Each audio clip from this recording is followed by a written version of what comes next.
কিছুদিন আগে আমাদের এক ছোট বোন আসিয়া, আপনারা মিডিয়ার মধ্যে দেখেছেন, কত বড় কুলাঙ্গার লম্পট হতে পারলে নিজের বোন জামাই হয়ে এবং নিজের বোনের শ্বশুর হয়ে কিভাবে এই ছোট্ট মেয়েটিকে তারা ধর্ষণ করলো।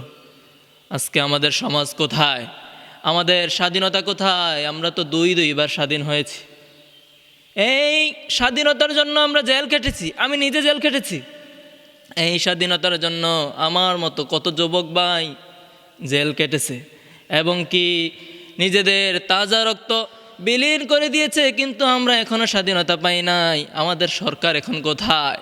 ডক্টর ইউনূস সাহেব, আপনি সতর্ক হন। এখনও আপনাকে সকলে বিশ্বাস করে যে আপনি নতুন কিছু দেখাবেন।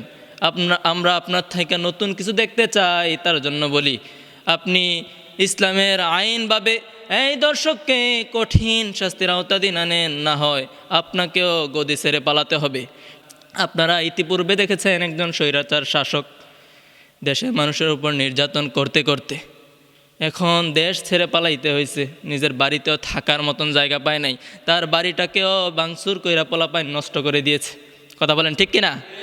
তার জন্য বলতে চাই, ডক্টর ইউনূস সাহেব, আপনিও সতর্ক হন। যদি আপনি এর বিচার সঠিকভাবে না করেন, আপনাকেও গদি ছাড়তে হবে। কথা বলেন ঠিক কিনা? কিছুদিন আগে এমনও দেখেছি আমরা, রাস্তার মধ্যে রাতের বেলা একটু বের হওয়া যায় না। কেউ যদি রাতের বেলা বের হয়, তার হাত থেকে হয়তো ফোন নিয়ে গেছে, টাকা নিয়ে গেছে, নয়তো তার উপর কাটাঘাত করা শুরু করেছে। এটা কেমন দেশ হয়ে গেল? আমাদের দেশ তো এমন ছিল না। স্বাধীন হওয়ার পরে বুঝি রাষ্ট্র এমন থাকে নাকি? এমন হওয়ার কারণ আমরা আল্লাহকে বলে গেছি। কথা বলেন ঠিক কিনা? আমাদের ভিতরে তাকওয়া নাই, আল্লাহর ভয় নাই। আমরা আল্লাহর ভয়কে বলে গেছি, সেই কারণেই আজকে আমাদের এই অবস্থা। আমাদের আল্লাহর ভয় আমাদের ভিতরে আনতে হবে।